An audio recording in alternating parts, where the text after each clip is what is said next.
आशिक पागल हो जाते हैं प्यार में और बाकी कसर पूरी हो जाती है इंतजार में।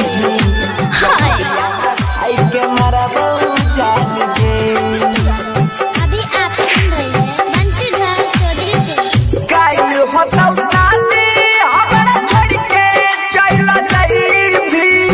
क्या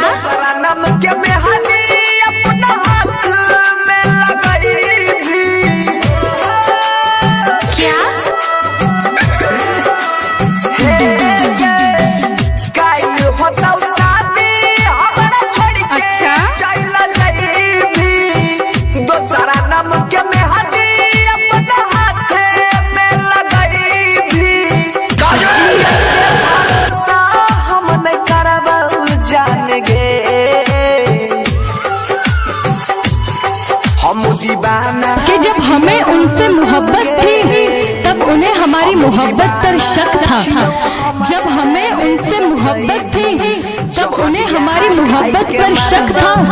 जब उसे एहसास हुआ मेरी मोहब्बत का तब मुझ पर किसी और का हक था। हमारा जैसा भी क्या दिखाई के मारा बहु जान गे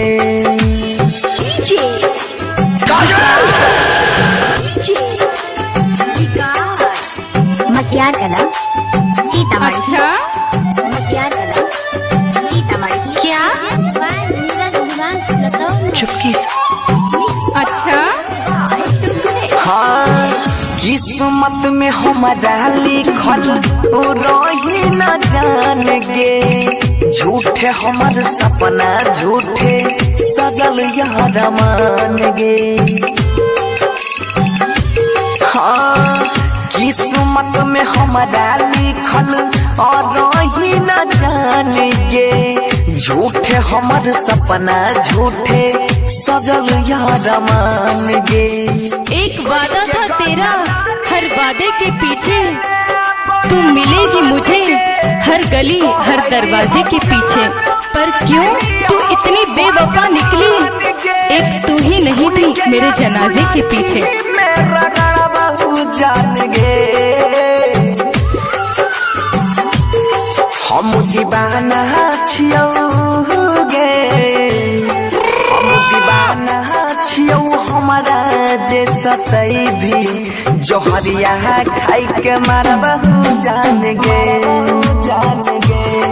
हम दीवाना छियौ हमारा जे सतई भी जोहर खाई के मारा बहु जान गे।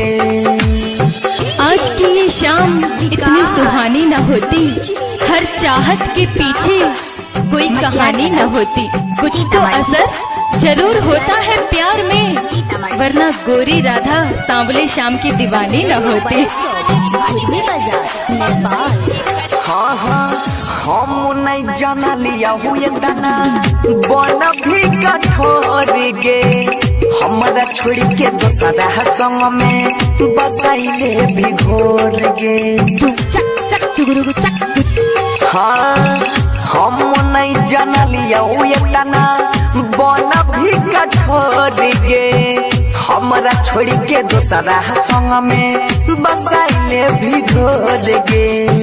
खोइने रही क्रिया के माथा पर हाथ गे जन्म जन्म रहबै बनसी हाथ गे सुधीर के बोलिया हमें न परबाऊ जान गे। हम दीवाना छियौ गे हम दीवाना छियौ हमारा जे सतई भी जोहरिया खाई के मारा बहु जान गे हम दीवाना छियौ हमारा जे सतई भी जोहर खाई के मारा बहु